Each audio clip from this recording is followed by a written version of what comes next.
Perfection IAS के इस digital platform पर आप सभी का बहुत बहुत स्वागत है। दोस्तों मैं हूं अरविंद पांडे और हम लोग जो है बीपीएससी मेंस के रिगार्डिंग प्रीवियस ईयर क्वेश्चन की सीरीज डिस्कस कर रहे हैं, जिसमें इंडियन इकोनॉमी के पार्ट का एक डिस्कशन हमारे साथ हो रहा है। और आज हमारे सेशन में हम लोग दूसरे प्रश्न की तरफ जो है आगे बढ़ रहे हैं। पहले प्रश्न में हम लोगों ने जो है गरीबी के संदर्भ में एक प्रीवियस ईयर क्वेश्चन डिस्कस किया था और आज के सेशन में हम लोग खाद्य सुरक्षा टॉपिक से एक क्वेश्चन के पूरे आंसर के फॉर्मेट को हम लोग डिस्कस करने वाले हैं। तो ये जो प्रश्न है ये 64th बीपीएससी मुख्य परीक्षा में पूछा गया है। प्रश्न है, भारत में खाद्य सुरक्षा की अवधारणा का आलोचनात्मक परीक्षण कीजिए। इस प्रश्न की क्या रूपरेखा होगी, इस प्रश्न का प्रेजेंटेशन हम लोग को कैसे करना है, इस पूरे फॉर्मेट के बारे में आज का डिस्कशन हम लोग की क्लास में होना है।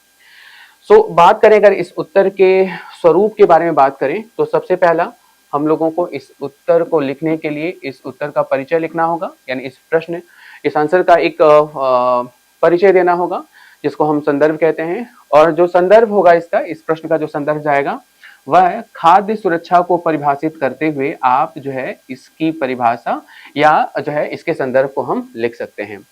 इसके बाद हम लोग संदर्भ यानी कि शुरुआत करने के बाद हम लोग बढ़ते हैं इस प्रश्न के अगले भाग में, जो प्रश्न की मूल रूपरेखा है या मूल जो उत्तर होगा।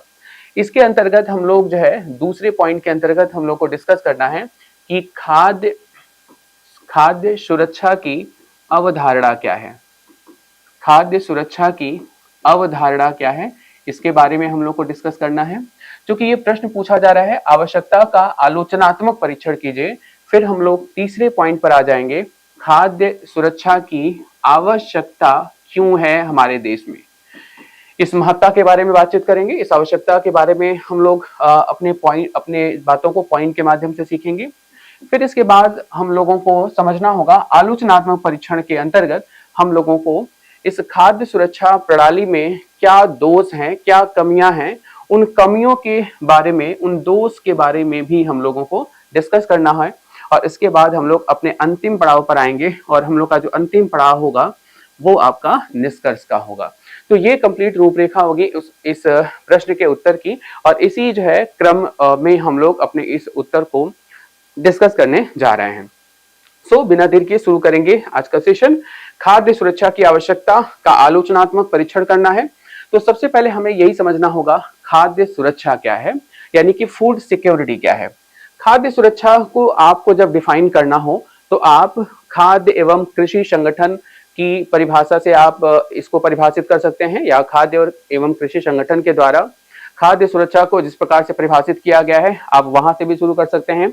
इसके अलावा आप विश्व विकास रिपोर्ट जो है खाद्य सुरक्षा को जिस प्रकार परिभाषित करता है, आप इनकी परिभाषा को भी खाद्य सुरक्षा को समझाने के लिए या बताने के लिए आप जो है इस परिभाषा को पिक कर सकते हैं।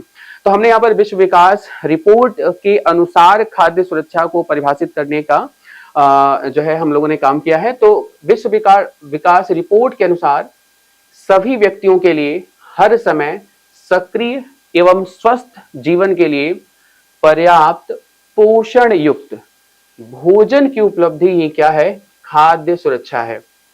खाद्य एवं कृषि संगठन के अनुसार खाद्य सुरक्षा के लिए मूलतः जो है निम्न तत्व होने चाहिए, या कुछ जो है तत्व हैं जो खाद्य सुरक्षा को सुनिश्चित करते हैं।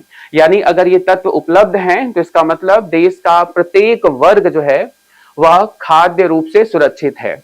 अगर एक सामान्य बोलचाल की भाषा में हम खाद्य सुरक्षा के बारे में बात करें बियॉन्ड द आंसर, तो हम एक सामान्य बातचीत में हम समझ सकते हैं खाद्य सुरक्षा का मतलब देश का जो सबसे निचला तबका है उस तक भोजन की आसानी से, यानी उसके सामर्थ्य में भोजन की उपलब्धता से है। यानी कि जो है एक पौष्टिक भोजन देश के हर वर्ग तक आसानी से किफायती दर पर अगर उसकी पहुंच को सुनिश्चित की जा सकती है या पहुंच सुनिश्चित है तो हम उसे खाद्य सुरक्षा कहते हैं।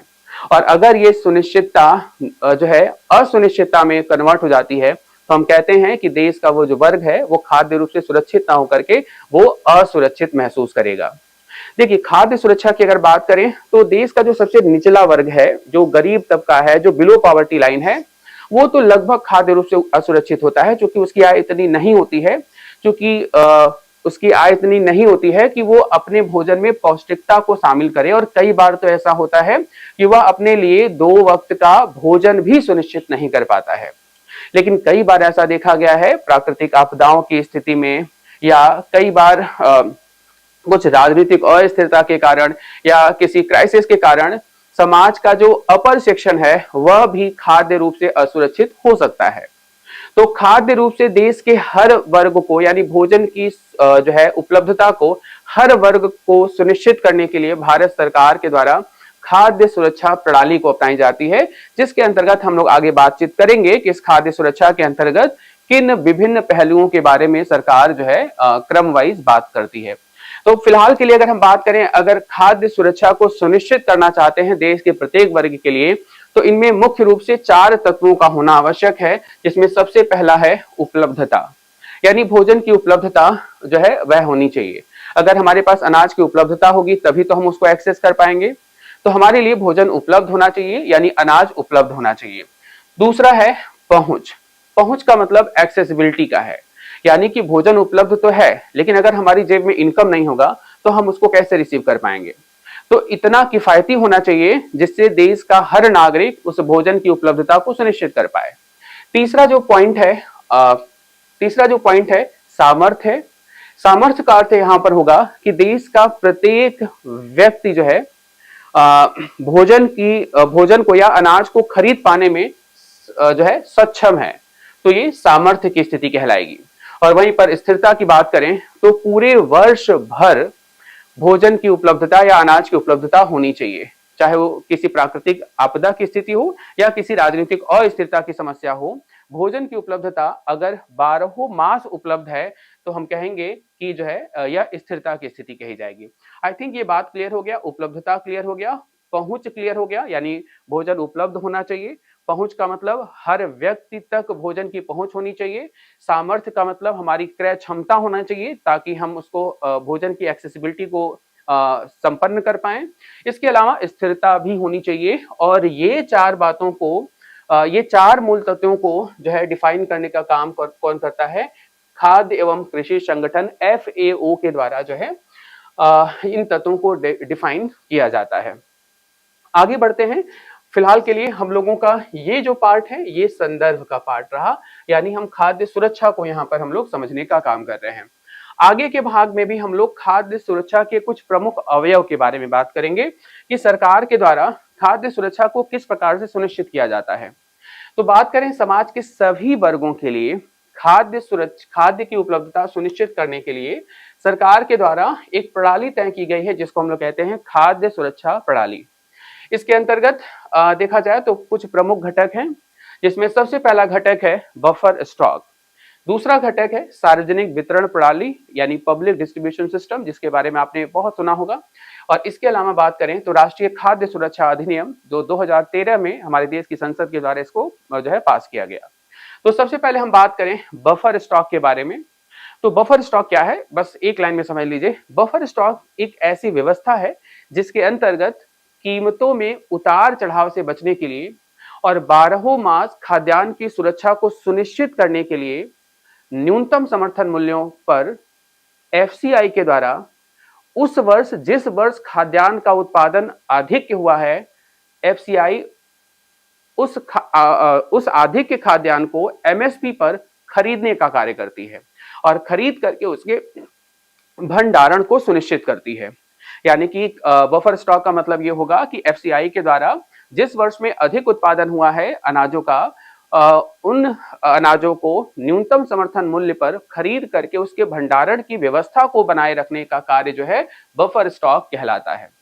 और इस बफर स्टॉक का प्रयोग हम तब करेंगे जब किसी ऐसे वर्ष में बाजार में या अर्थव्यवस्था में कृषि क्षेत्र में अनाजों का उत्पादन किसी भी कारण से कम हुआ, तो हम इस बफर स्टॉक का प्रयोग कर सकते हैं। इसलिए सरकार के द्वारा बफर स्टॉक व्यवस्था को बनाए रखने का कार्य FCI को दिया गया है।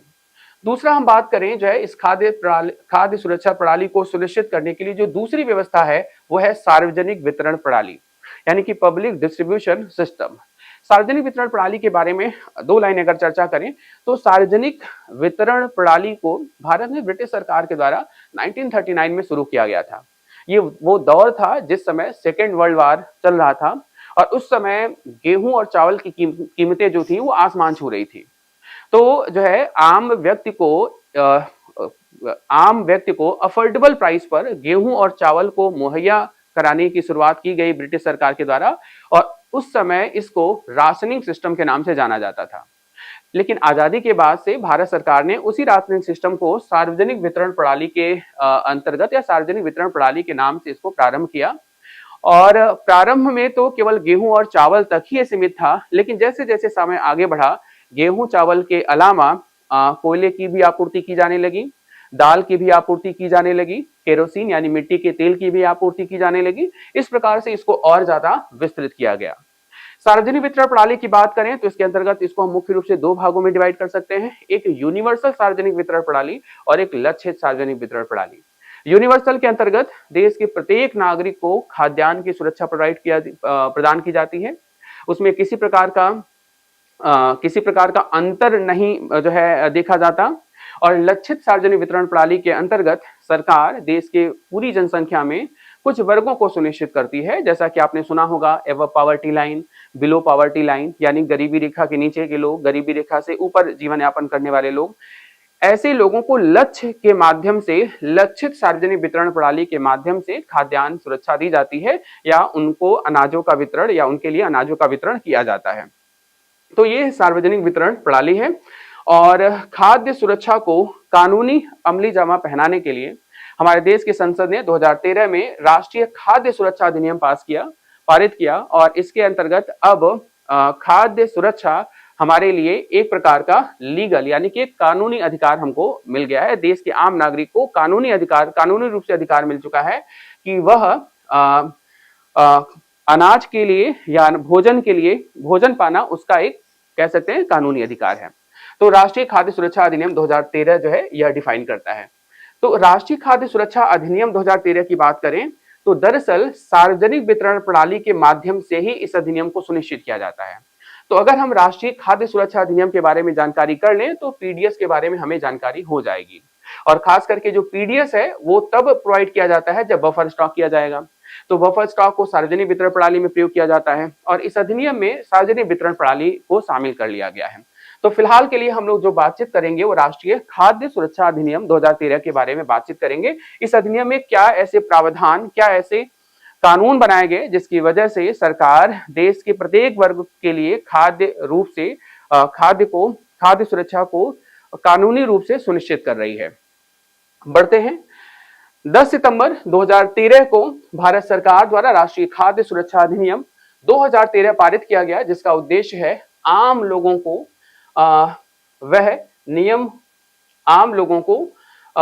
मूल्य पर आम लोगों को, दरअसल यहाँ पर थोड़ा सा मिस्टेक है, आम लोगों को वहनीय मूल्य पर गुणवत्तापूर्वक खाद्यान्न पर्याप्त मात्रा में उपलब्ध कराते हुए उन्हें खाद्य और पोषण सुरक्षा जो है वह प्रदान करना। अधिनियम की विशेषताएं क्या हैं, हम एक एक करके इन विशेषताओं को देख लेते हैं।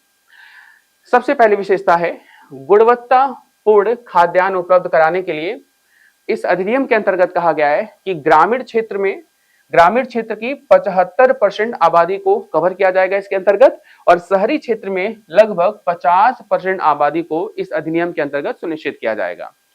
दूसरा, इस अधिनियम की विशेषता यह है कि इस अधिनियम के अंतर्गत चावल, गेहूं और मोटे अनाज के वितरण को सुनिश्चित किया जा रहा है, जिसके अंतर्गत चावल को 3 रुपए प्रति केजी के हिसाब से दिया जाएगा, गेहूं 2 रुपए प्रति किलो के हिसाब से दिया जाएगा और वहीं पर मोटे अनाज का जो वितरण होगा वह 1 रुपए पर केजी के हिसाब से दिया जाएगा। और यहाँ पर प्रत्येक लाभार्थी के द्वारा, यानी कि एक लाभार्थी 5 केजी राशन प्रति माह जो है इन दरों पर प्राप्त कर सकता है। यानी कि प्रत्येक लाभार्थी 5 किलो के दर से इन जो है मूल्यों पर प्रति माह अनाज जो है इस अधिनियम के अंतर्गत कानूनी रूप से सुनिश्चित कर सकता है। और ये जो वितरण होगा वो पूरी तरीके से सार्वजनिक वितरण प्रणाली के अंतर्गत ही सुनिश्चित किया जाएगा। इसके अलावा तीसरा जो पॉइंट है इस अधिनियम के अंतर्गत, अंत्योदय अन्न योजना को इसी के अंतर्गत या इसी अधिनियम के अंतर्गत शामिल कर लिया गया है। जैसे कि हम लोगों ने अभी बात किया था सार्वजनिक वितरण प्रणाली के अंतर्गत, तो इसके अंतर्गत दो वर्गों को कैटेगराइज किया गया था, एक एपीएल यानी कि एबव पॉवर्टी लाइन और एक बीपीएल यानी कि बिलो पॉवर्टी लाइन। तो जो गरीबी रेखा के नीचे वाले लोग हैं, इनमें भी कुछ ऐसे लोग हैं जो बेहद गरीब हैं, और ये बेहद गरीब लोगों के लिए जो सुविधा को सरकार ने शुरू किया था वो था अंत्योदय अन्न योजना, जिसके अंतर्गत 35 किलो राशन को सुनिश्चित किया जाता था न्यूनतम दरों पर। तो दरअसल अंत्योदय अन्न योजना को इस अधिनियम में क्या कर दिया गया है, शामिल कर लिया गया है। इसकी दूसरी विशेषता यह है जो गर्भवती महिलाएं होंगी उनके लिए अलग से प्रावधान किया गया है। इसके अंतर्गत क्या प्रावधान है, दरअसल ऐसी महिलाएं जो गर्भवती हैं तो बच्चे के जन्म तक पौष्टिक भोजन की उपलब्धता सुनिश्चित कराना और बच्चे के जन्म के 6 माह के बाद इनको 6,000 रुपए का मातृत्व लाभ जो है सुनिश्चित करना, यह इस अधिनियम के अंतर्गत क्या किया गया है, सुनिश्चित किया गया है। इसके अलावा एक इसका दूसरा पैटर्न है, 18 वर्ष से अधिक उम्र की महिला कोई घर का मुखिया, दरअसल महिला सशक्तिकरण को बढ़ावा देने के लिए 18 वर्ष से अधिक उम्र की जो महिला होगी उसी को घर का मुखिया माना जाएगा और जो राशन कार्ड है वह उसी के नाम पर ही जो है इशू किया जाएगा। तो इस अधिनियम में यह भी प्रावधान रखा गया। इसके अलावा एक और प्रावधान ये रखा गया कि खाद्यान्न न मिलने की दशा में जो है जो लाभार्थी होंगे उनको खाद्य सुरक्षा भत्ता प्रोवाइड किया जाएगा। तो ये जो है खाद्य सुरक्षा अधिनियम के अंतर्गत कुछ विशेषताएं रहीं और इन विशेषताओं में क्या कमियां हैं उनके बारे में हम लोग आगे बातचीत करेंगे। तो आगे बढ़ते हैं हम लोग, और अब हम लोग बातचीत करेंगे कि खाद्य सुरक्षा क्या है। ये तो हम लोग आई थिंक क्लियर कर चुके हैं कि खाद्य सुरक्षा खाद्य रूप से देश के प्रत्येक नागरिक को सुनिश्चित करने के लिए, खाद्य सुरक्षा सुनिश्चित करने के लिए सरकार के द्वारा जो है वर्तमान में 3 प्रणालियां हैं जिनका प्रयोग करके सरकार देश के आम नागरिक को या प्रत्येक वर्ग को भोजन की और कह सकते हैं पौष्टिक भोजन की उपलब्धता को सुनिश्चित करने का कार्य करती है सरकार। तो ये पूरी बात हो गई और अब हम लोग बढ़ते हैं अपने प्रश्न के दूसरे भाग में, और प्रश्न का दूसरा भाग कह रहा है खाद्य सुरक्षा की आवश्यकता आखिर में क्यों है भारत में। तो खाद्य सुरक्षा की आवश्यकता हम कह सकते हैं आजादी के बाद से ही भारत में गरीबी एवं खाद्य सुरक्षा जैसी समस्याएं बनी रही हैं। आजादी के बाद से ही आप देखेंगे गरीबी की समस्याएं, बेरोजगारी की समस्याएं, और जो है आजादी के समय की अगर हम बात करें तो उस समय खाद्यान्न का आयात होना, यानी कि हम निर्भर भी नहीं थे। तो इस प्रकार आप देखेंगे कि खाद्य असुरक्षा जो है जैसी समस्या हमारे देश में बनी हुई थी। अगर हम तत्कालीन आंकड़ों की बात करें तो ग्लोबल हंगर इंडेक्स 2023 की रिपोर्ट आपने जरूर देखी होगी, जिसके अंतर्गत 125 देशों की सूची में भारत का जो स्थान रहा वो 111 यानी कि 111 यानी 111 जो है रैंक पर हमारा स्थान रहा। और रिपोर्ट के अनुसार बात करें तो भारत भूखमरी की समस्या से पूरी तरीके से पीड़ित है, ऐसा इस रिपोर्ट में मेंशन किया गया भारत के लिए। भूखमरी के अतिरिक्त अनेक ऐसे कारक है जो खाद्य सुरक्षा के लिए खाद्य सुरक्षा को अति आवश्यक बना देते हैं। यानी खाद्य सुरक्षा का मतलब सिर्फ और सिर्फ भोजन ही प्राप्त करना नहीं होता। इस भूखमरी के अलावा भी बहुत सारे ऐसे बिंदु हैं जो भारत में खाद्य सुरक्षा को बेहद इंपॉर्टेंट या बेहद आवश्यक बनाते हैं। हम उन जो है बिंदुओं को एक एक करके डिस्कस करेंगे, जिसमें सबसे पहला है खाद्यान्न के संदर्भ में मुद्रास्फीति को नियंत्रित करने के लिए। अगर सरकार खाद्य सुरक्षा सुनिश्चित करना चाहती है तो सबसे ज्यादा जरूरी यह है कि मुद्रास्फीति को नियंत्रित करने के उद्देश्य से सरकार जो बफर स्टॉक बनाती है, उस बफर स्टॉक का जो प्रयोग होता है वो खास करके तब होता है जब किसी ऐसे वर्ष में उत्पादन कम हो गया और बाजार में कीमतें बढ़ने लगी, तो भारत सरकार के द्वारा इस बफर स्टॉक में जो भंडारण किया गया है अनाजों का, उनको बाहर निकाला जाता है। और जब उनको बाहर निकाला जाता है तो बाजार में कीमतें जो होती हैं वो फिर से कम होने लगती हैं। वहीं पर दूसरी आवश्यकता आप देख सकते हैं प्राकृतिक आपदाओं एवं खराब फसल की स्थिति में खाद्य सुरक्षा सुनिश्चित करने के लिए। जैसे पूरे 12 माह की अगर हम बात करें तो आप देख सकते हैं कि पूरे माह यानी कि हर फसल चक्र में मानसून सही समय पर आए, वह निश्चित नहीं है, या आप यूं कह सकते हैं कि हमारे देश में जो कृषि है वो अनिश्चितताओं भरी है, यानी कि उसमें अनिश्चितता आप बहुत ही आसानी से देख सकते हैं। तो उस कंडीशन में भी देश का कोई वर्ग ऐसा ना हो जो खाद्य रूप से असुरक्षित हो या भोजन की पहुंच से दूर हो। इस बात को सुनिश्चित करने के लिए सरकार के द्वारा जो है वह खाद्य सुरक्षा जो है प्रणाली को विकसित करने की आवश्यकता है। इसके अलावा खाद्यान्नों के अधिक उत्पादन होने की स्थिति में एमएसपी पर जब सरकार किसानों से खाद्यान्न यानी अनाजों का क्रय करती है तो किसानों को एक लाभ ये मिलता है कि उनको एक अच्छा दाम मिल जाता है। यानी उत्पादन की यानी जब उत्पादन अधिक की स्थिति में हो जाता है तो अधिक उत्पादन होने की स्थिति में अनाज के दाम तो गिर जाते हैं। इसमें सरकार जब एमएसपी पर किसानों से उनके उत्पाद को प्रोड्यूस को जब खरीद लेती है तो इससे किसानों के लिए एक निश्चित धनराशि प्राप्त होती है, यानी किसानों को भी लाभ हो जाता है। इसके अलावा आवश्यक क्यों है कि खुले बाजार में खाद्यान्नों की मांग एवं पूर्ति को संतुलित करने के लिए खाद्यान्नों के मूल्य को स्थिर बनाए रखने के लिए भी खाद्यान्न या खाद्य सुरक्षा की आवश्यकता है। इसके अलावा कई बार प्राकृतिक आपदाओं की स्थिति में, युद्ध जैसी स्थिति में भी कई बार देश के प्रत्येक वर्ग को खाद्य रूप से सुरक्षित करने के लिए खाद्य सुरक्षा प्रणाली को तैयार करने की आवश्यकता है। तो यहाँ पर हम लोगों ने बातचीत किया खाद्य सुरक्षा की आवश्यकता क्या है या क्यों जो है सरकार को भारत जैसे विकासशील देशों में खाद्य सुरक्षा प्रणाली को मजबूती से लागू करने की आवश्यकता है।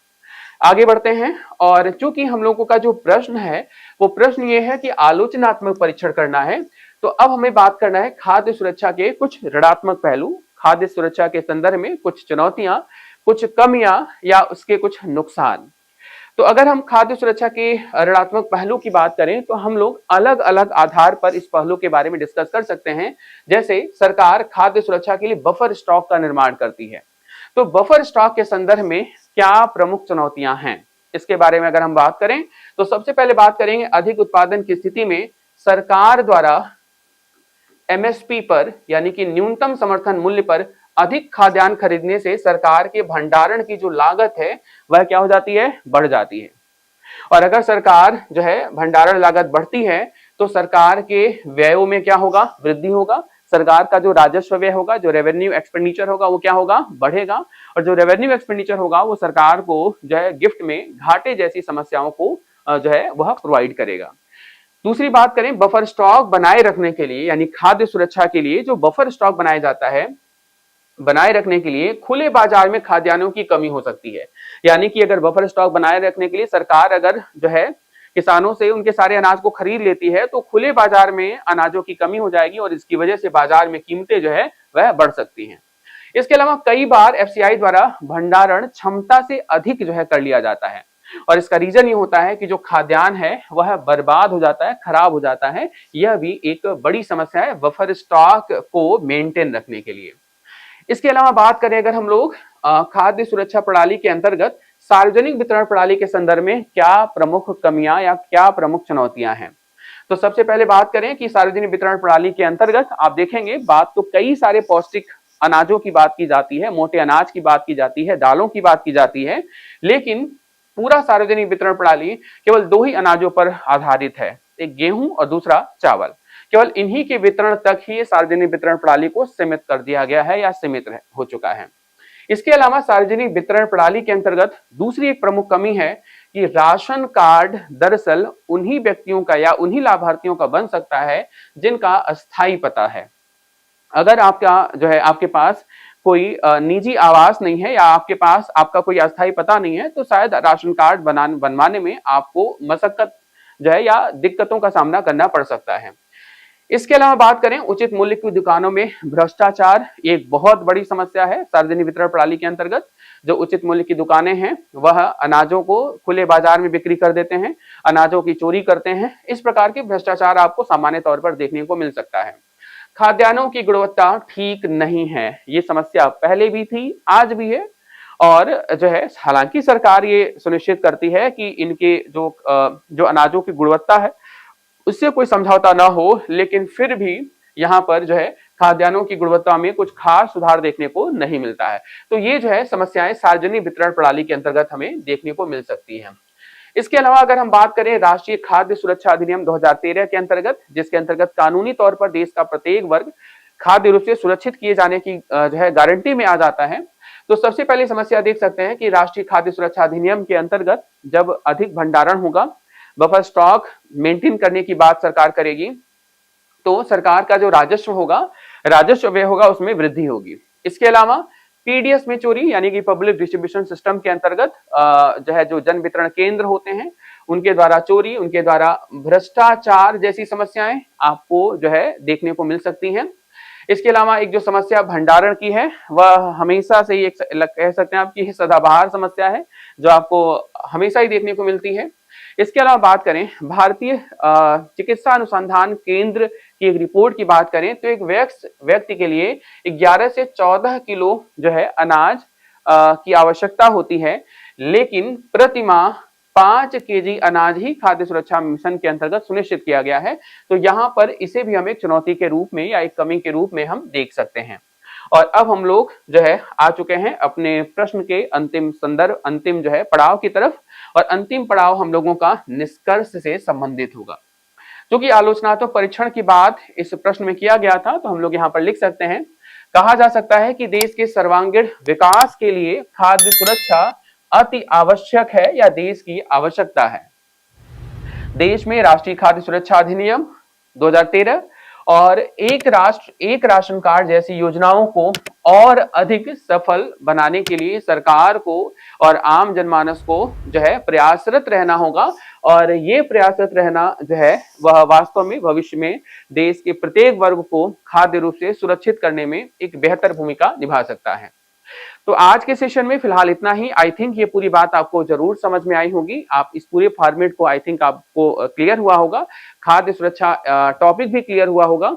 और इसी के साथ इस प्रश्न को हम लोग इस उत्तर लेखन को या इस कंसर्न को हम लोग यहीं पर जो है खत्म करते हैं। मिलते हैं नए वीडियो में एक नए प्रश्न के साथ, एक नए विश्लेषण के साथ।